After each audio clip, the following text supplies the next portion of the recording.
Yan, magandang hapon po sa ating lahat. So, ngayong hapon is papakain tayo ng mga alaga nating manok, yung mga native na manok. So, ayan. So, ito ang routine ko. Pag halimbawa, lumalabas na ako ng hapon, is nag-aabang na sila niyan. Dahil naghihintay na sila ng pagkain. So, sa is nilalaro ko sila minsan. So, pinapahabol-habol ko sila. So, ayan, wala lang. So, yun is, ito na nga is magpapakain na po tayo ng mga alaga nating manok. So, yung mga alaga nating manok is, ang talaga dyan is, nag-iisang manok na lang ng nanay namin. So, ayun, hanggang sa nangitlog, dumami yung mga manok na namin. So, ayan, mayroon ako isang manok dyan na malambing. So, mamaya makikita natin yung magpapakain ako dyan. So, yung dumaan nga pala is nagtatanong kung binibenta daw ba namin yung manok. Sabi ko, hindi namin binibenta. Kasi kumbaga pang stress namin yan, tanggal stress. So, ayun.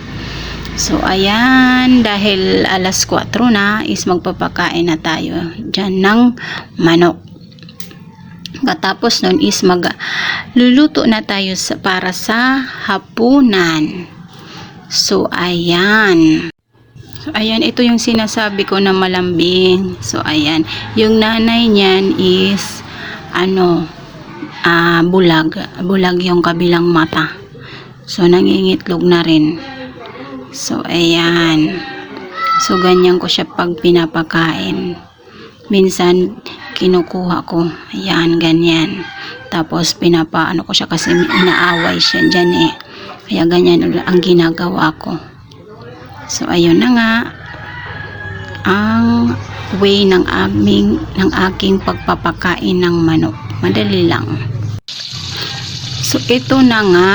So, magluluto na tayo para sa hapunan. So, una is nagprito ako dyan ng daing at saka yung hiniwa or barol na toyo.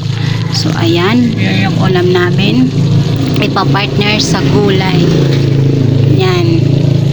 So, yun. Masarap. So, ayan na nga. Ayan na nga. Sap-sap at saka yung barol. Ayan ang kwento ng buhay namin. So, simpleng hapunan. Kain. Ang aming hapunan. Ayan. Partner natin is, bali naglaga po ako ng talbos ng kamote. So, nilagyan ko lang siya ng kamatis, luya para medyo maanghang at saka sibuyas. So, ayan. So, masarap to i-partner sa piniritong toyo. So, ayan. O kaya, inihaw na toyo. So, bali, dahil hapon na,